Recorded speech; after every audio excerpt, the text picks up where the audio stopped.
Madame Godway, l'enseignante en couture, distribue des cadeaux aux apprenantes et à leurs enfants dans la cour du centre de Zoutoua. Elle porte sa petite fille sur son dos. L'enfant vit avec elle car sa belle-fille est encore scolarisée comme beaucoup de jeunes mères ici. Zoutoua est la seule institution de Meganga à offrir une éducation gratuite même aux jeunes femmes et mères analphabètes et démunies. Et Madame Godway est enseignante depuis sa création. Depuis 2022, elle enseigne la coupe et la couture. Enseignante au départ autodidacte, elle a mérité tout ce qu'elle enseigne. Elle partage ainsi le sort de ses élèves. À cause de la pauvreté, les filles en particulier sont encore privées d'éducation aujourd'hui. Madame Godway, elle aussi, a dû abandonner l'école, mais grâce à son travail acharné et à son esprit d'initiative, elle a réussi de se construire un avenir. Depuis, plus de 100 jeunes femmes ont suivi ses pas, ainsi que celle de la fondatrice de l'école germano-camerounaise Ouma Kusterman.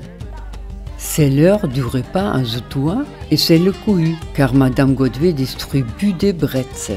Quel un cas bon marché pour nous, personne ici ne peut s'en le permettre comme supplément.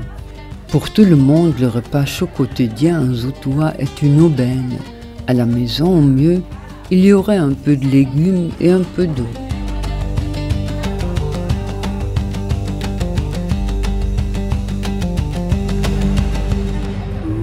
Des tapis sont disposés pour les petits qui attendent des gens affamés devant le portail. Plus tard, c'est au tour des plus grands. Il n'y a plus assez de place dans la cour pour nourrir tout le monde en même temps. À Meganga, où il a beaucoup faim, ce repas chaud est bien plus qu'un simple repas. Il est vital, rassurant, donne des forces et c'est délicieux. Il consiste de foufou, une bouillie de manioc, d'ingame ou de plantain, semblable à notre purée de pommes de terre. On le sert souvent avec une sauce aux cacahuètes fraîches. Après le bon repas, les petits font la sieste par terre. Il est difficile pour leurs mères célibataires d'apprendre, de travailler et de s'occuper de leurs enfants. Il n'y a aucun soutien social. Mais à Zoutoua, ils ont tout trouvé, protection, sécurité et un avenir pour la première fois. Presque tous les enfants ne sont issus de relations volontaires, ont subi des violences et ont souffert de la faim et de la misère. Leurs mères ont été soit désavouées par leur famille, chassées par leur mari ou ont pris la fuite. Beaucoup de ces enfants n'ont jamais dormi sur un matelas, portent une belle robe ou possèdent un jouet. Ici, les filles, encore marginalisées, sont particulièrement valorisées. À Zoutoua, chacun fait l'expérience d'une communauté solidaire, une unité qui est devenue un foyer et une famille. Pas étonnant, après peu de temps, on ne voit ici que des visages pleins d'espoir et rayonnants.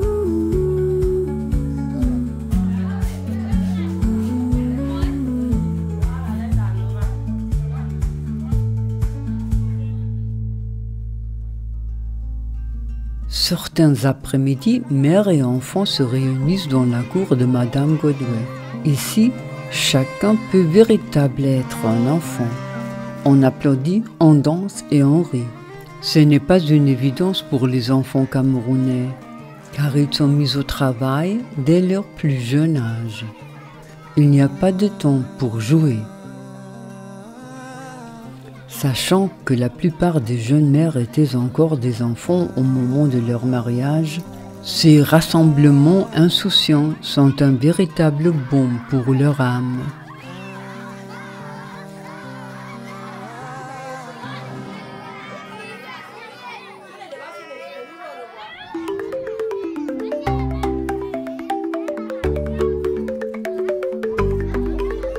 Ici, on célèbre la vie.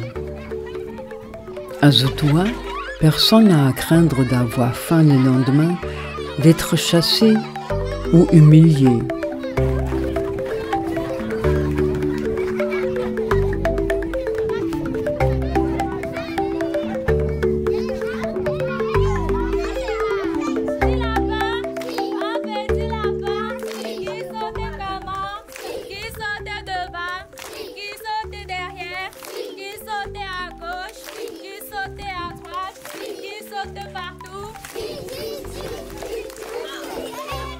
Mais Zoutoua veut faire encore plus. Une garderie sera construite pour soulager les mères et assurer la stabilité des enfants pendant de nombreuses années. Zoutoua souhaite garantir l'éducation et la formation même aux plus jeunes, encourager leurs talents et les encourager à poursuivre leurs rêves. Une nouvelle opportunité d'éducation gratuite. Une occasion unique pour les plus démunis d'envisager enfin un avenir digne d'intérêt et de sortir sereinement de la pauvreté.